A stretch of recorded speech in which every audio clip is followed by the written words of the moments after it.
everybody, it's me, Jacob, and today I'm here to talk to you about creativity. Creativity is imagining what you could do because you were made in God's image. There are so many different artistic ways to be creative, and today I hope to demonstrate just how creative I am in the culinary arts. Now you might be thinking, oh, hey Jacob, what are the culinary arts?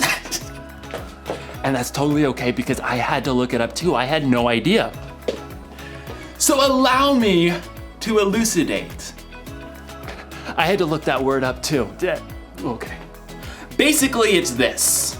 I'm making chocolate. Yes! Ugh. You see, I started thinking, I know I'm creative because I was created in the image of God, but what if drawing and sculpting and, art stuff isn't my thing? What if chocolate making was my thing, my purpose? And time for the last thing, the cocoa powder.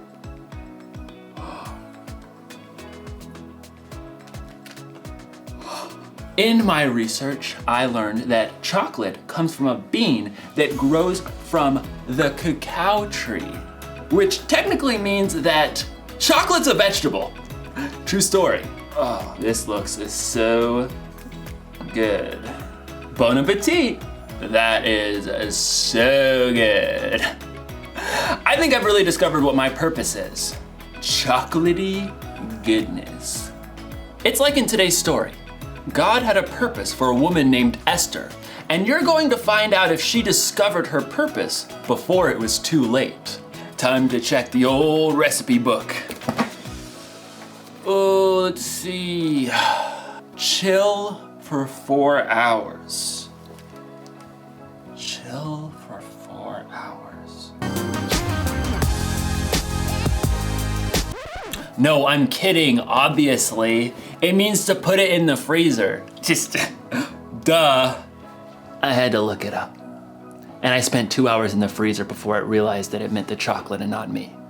So, see you soon.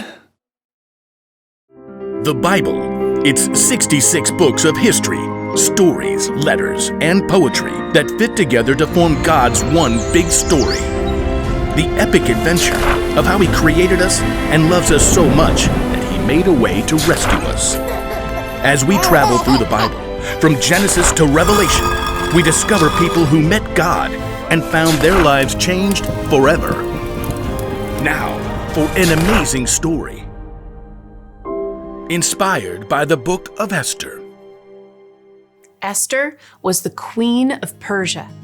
Wait, what? Queen? Esther didn't become queen in the usual way. See, her father wasn't a king, and she wasn't from a noble family. It's just me and cousin Mordecai. In fact, Esther was Jewish. Many of God's people had been captured and brought to Babylon when their home, Judah, was conquered. Then Babylon was taken over by Persia. So Esther grew up in a land that wasn't her own. When Esther's parents died, her cousin Mordecai raised her as his very own daughter. Always remember what our scriptures say. Love the Lord your God with all your heart and with all your soul. Love Him with all your strength. One day, a new king named Xerxes came to power in Persia. He was so impulsive that he actually fired his queen Vashti simply for refusing to show up at a wild party. She will never see me again. When Xerxes had finally calmed down, he had realized he now had no queen. I have no queen. He would have to find a new one. I must find a new one. So the king decided to hold a contest. He ordered his officials to gather the most beautiful young women in the land and put them through an entire year of beauty treatments. Esther was one of those girls chosen. Cousin Mordecai, what do I do? Don't tell anyone you're from a Jewish family. I have chosen my new queen. Drum roll. My new queen is Esther. Me? Assume the queenly royal crown. I might have to resize it. Just as Xerxes had so impulsively switched queens, he also promoted a royal official named Haman higher than all of the other nobles in the kingdom. Bow to me, you fools! Haman was delighted when all of the officials outside the palace bowed low before him. When he discovered that Mordecai refused to bow, he was enraged. You have to bow! Somebody make him bow! Haman was so angry. He made a plan to destroy not only Mordecai, but all the Jews in the land. He laid it out for the king.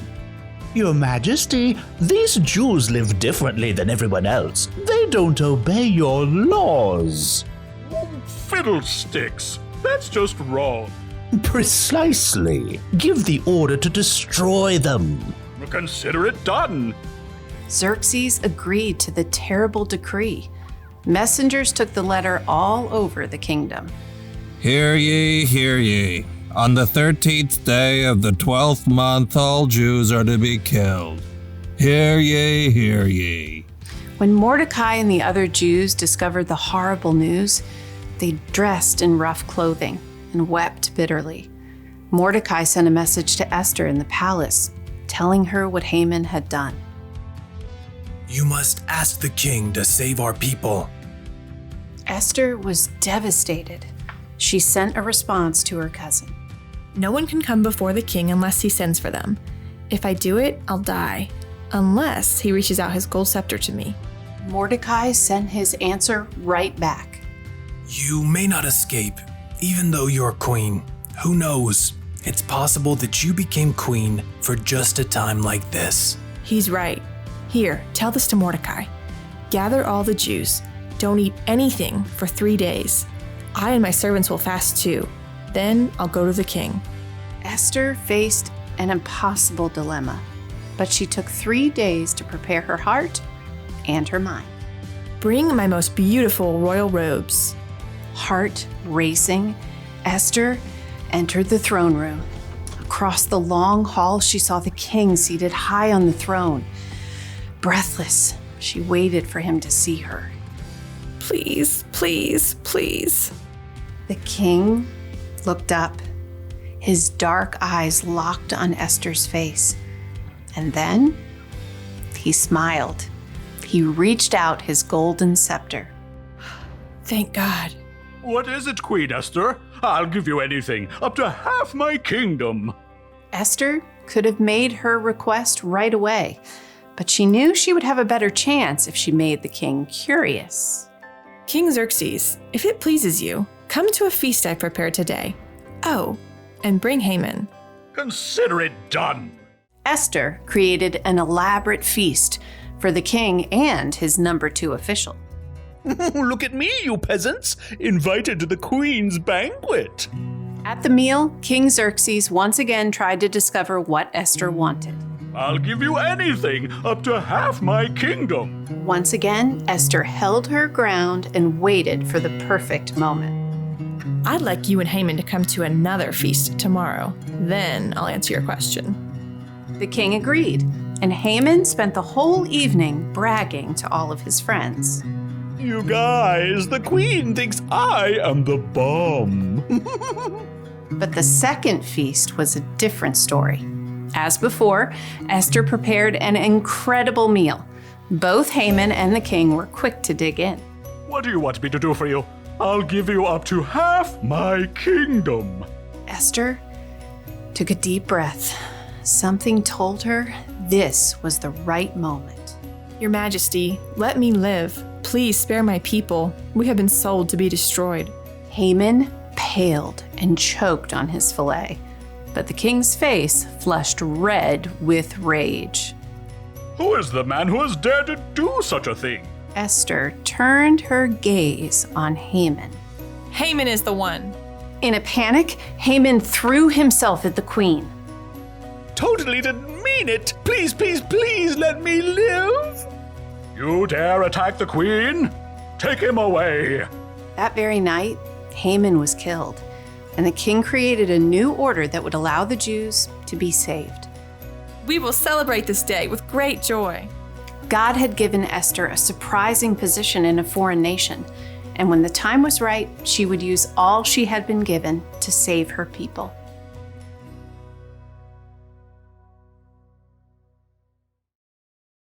God always has a purpose. He had a purpose for Queen Esther when he put her in the right place at the right time to save her people.